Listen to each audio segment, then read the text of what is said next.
It was supposed to be a routine campus appearance, a talk, a Q&A, a chance to spark debate. Instead, in the middle of broad daylight, a single bullet changed everything.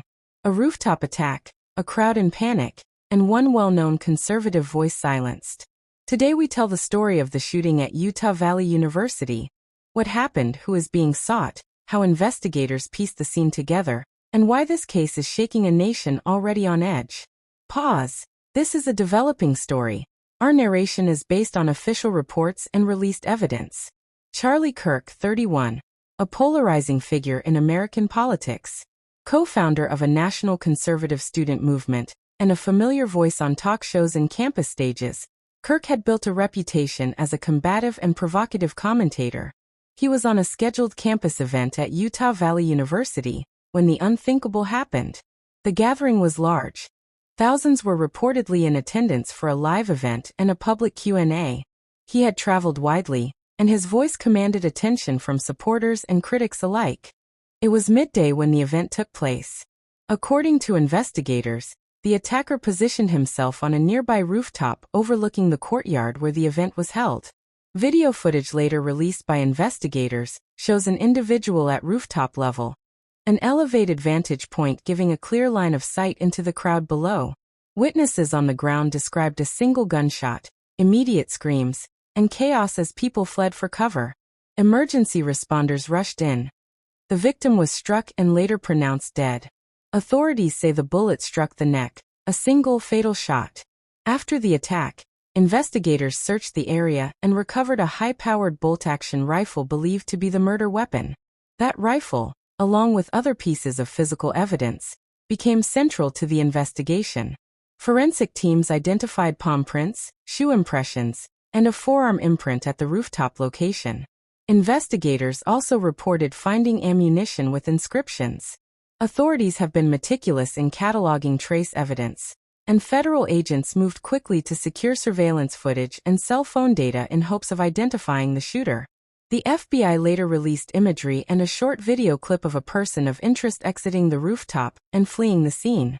Within hours, state and federal authorities declared a manhunt. The FBI joined state law enforcement, and a reward was offered for tips leading to an arrest. The profile released to the public described the suspect as college age, wearing a hat and dark sunglasses and dressed in long sleeves. Attire that helped him blend into the campus environment and obscure his identity on camera. Authorities also revealed that the attacker had accessed a rooftop, a tactical choice that suggested premeditation and planning. Officials pleaded with the public to share any footage or observations from the area.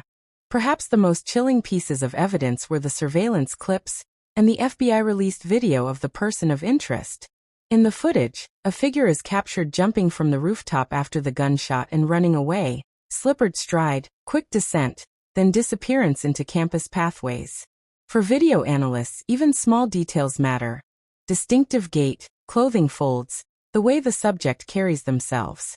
Investigators circulated still frames to the public and asked social media users to examine their own footage. In the era of ubiquitous phone cameras, authorities hoped a bystander clip would provide the decisive identification. The FBI also said trace evidence collected at the scene, palm prints and shoe impressions, could be matched to databases if the suspect had a prior record.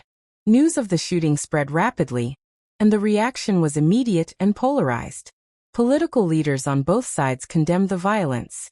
At the same time, accusations and finger-pointing began across social platforms.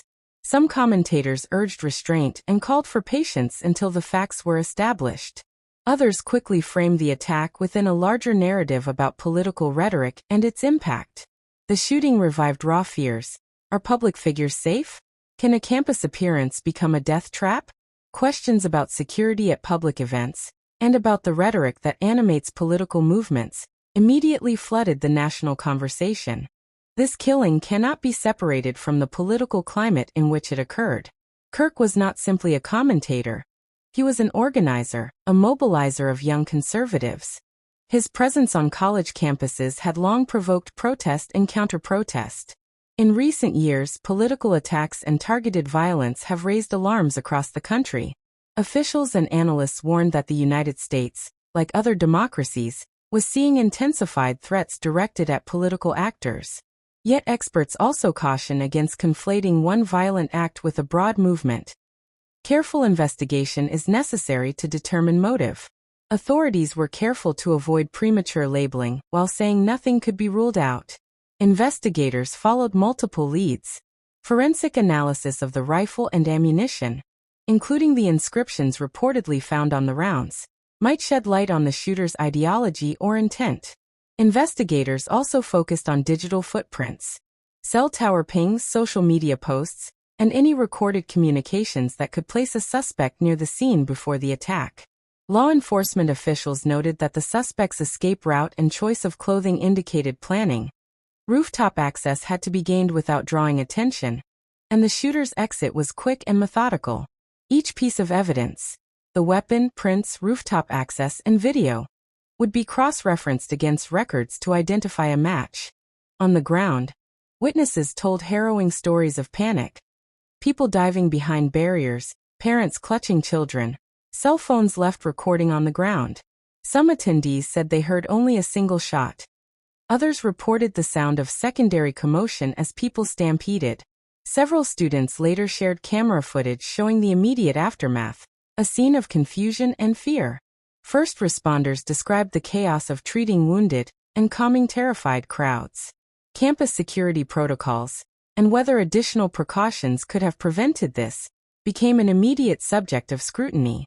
Federal authorities publicly acknowledged the gravity of the case and the national attention it drew. The FBI released images and footage of a person of interest and offered a reward for information leading to arrest. Officials stressed cooperation with local police and asked media outlets and citizens to be careful with unverified information. Governor and federal representatives issued statements promising full investigative resources. The offering of a federal reward and the FBI's direct involvement highlighted the case's scale. It was not merely a local homicide, but an incident with national security implications. Before we go deeper, a quick editorial note. In cases like this, speculation can be dangerous. False leads, misidentified suspects, and online rumor can harm innocent people and impede investigation.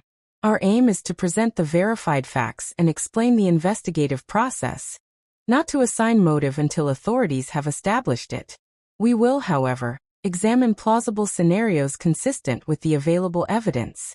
Investigators typically explore three broad motive categories in politically publicized killings: targeted political motivation, personal grievance, or opportunistic violence by an unstable individual. The rooftop vantage and apparent planning lean toward premeditation. If ammunition inscriptions reflect ideological messaging, as some reports suggested, then motive investigators would consider political grievance or ideological radicalization. But authorities must corroborate any suggestive markings with other evidence: purchases, online posts, witness accounts, and travel history. In other words, the presence of a message on a round may be a clue, but it is not proof of motive on its own.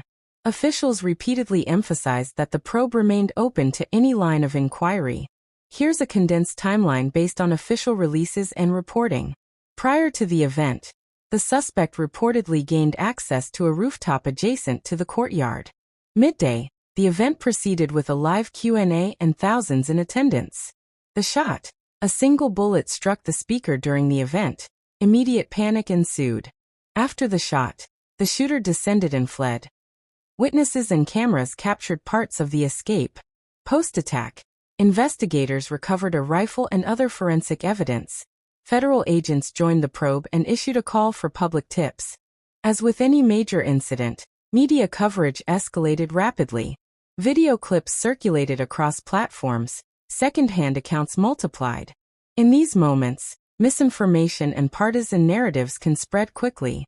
Responsible outlets restrained from speculation and emphasized primary sources: official press releases, FBI video, and law enforcement statements. Social platforms, meanwhile, became a battlefield of claims and counterclaims. Authorities urged the public to submit footage directly to investigators rather than amplify unverified rumors online. Political figures reacted swiftly. Some used the incident to call for unity and for an end to violent rhetoric. Others framed it in partisan terms, citing the attack as evidence of a broader pattern. The diversity of responses underscored the polarized climate. While many mourned, others sought to make the event part of larger political narratives. Analysts warned that while statements are expected, they must not impede the work of investigators or inflame tensions prematurely. The attack raised immediate questions about the security of public figures and events. Rooftop access, clear lines of sight, and crowd density are all factors event planners consider. Many universities and venues review their policies in the wake of mass casualty or targeted attacks. Could more proactive rooftop inspections, physical barriers, or additional law enforcement presence have prevented this? Security experts say layered defenses and intelligence, pre-event sweeps, surveillance integration, and public reporting channels are essential. But there remains no foolproof approach when a determined attacker chooses an elevated vantage point. Investigators will, no doubt, examine how the shooter gained rooftop access and whether security lapses occurred. For the Utah Valley community and for the nation of students who attend campus events hoping for debate and exposure, the attack was traumatic. Counseling resources were activated. Campus leaders called for calm. Debate organizers questioned whether to postpone similar events. Students and faculty debated the balance between free expression and safety. For many attendees, the memory of that day will linger. The adrenaline, the panic, the questions about whether they could have done more to help. The human cost of politically charged violence extends far beyond a single victim. It chills civic engagement and alters campus life. At the time of reporting, investigators continued to analyze physical evidence and public tips. The FBI encouraged anyone with footage to contact them immediately. They also announced a monetary reward for information leading to identification and arrest. Investigators were hopeful that video recorded by event attendees, nearby businesses, or campus cameras would produce a match to forensic prints or a known individual. Agencies cautioned the public to allow due process and to avoid circulating personally identifying information about suspects until authorities confirmed identities. This killing is not simply a single headline. It sits at the intersection of free speech, political tension, and public safety. For commentators, it raised urgent questions. How do we protect open debate without militarizing civic life? How do we reduce the heat of rhetoric without infringing on First Amendment freedoms? And crucially, how do communities process grief and fear after an attack that seems deliberately targeted? The answers will not come overnight. But investigators' work, methodical, evidence-based, and patient, will be the first step toward clarity and accountability. If you're following this story, here are the concrete things to watch for in the coming days. Arrests or identifications announced by the FBI or local law enforcement. Releases of additional surveillance footage. Formal statements about motive from prosecutors, and any federal charges brought if the attack is treated as a hate crime or act of terrorism. Each official disclosure will be critical to understanding not only who committed the act, but why. As content creators, journalists, or commentators, our responsibility is to avoid fueling panic or misidentification. Share official updates, rely on credible outlets, and avoid repeating unverified social media claims. If you have footage or a tip, give it to investigators. Do not attempt to conduct a vigilante probe online. The goal should be justice through evidence and the legal system, not rumor. The murder at Utah Valley University is a heartbreaking reminder that political life can sometimes cross the line into violence. A community mourns, investigators work tirelessly, and a nation confronts difficult questions about safety, rhetoric, and accountability. We will continue to follow developments and update this story as official information becomes available. If you found this video useful, please like, subscribe, and ring the bell. And if you have relevant footage, send it to the FBI tip line or local authorities rather than posting it publicly. Above all, hold on to facts, not fear. Resources: FBI tip line, see official FBI release, local law enforcement contact points, and campus counseling services. Disclaimer: this video summarizes verified reporting and official statements as of publication. It is not an indictment or a replacement for legal proceedings. We respect due process and will update as the investigation produces new facts.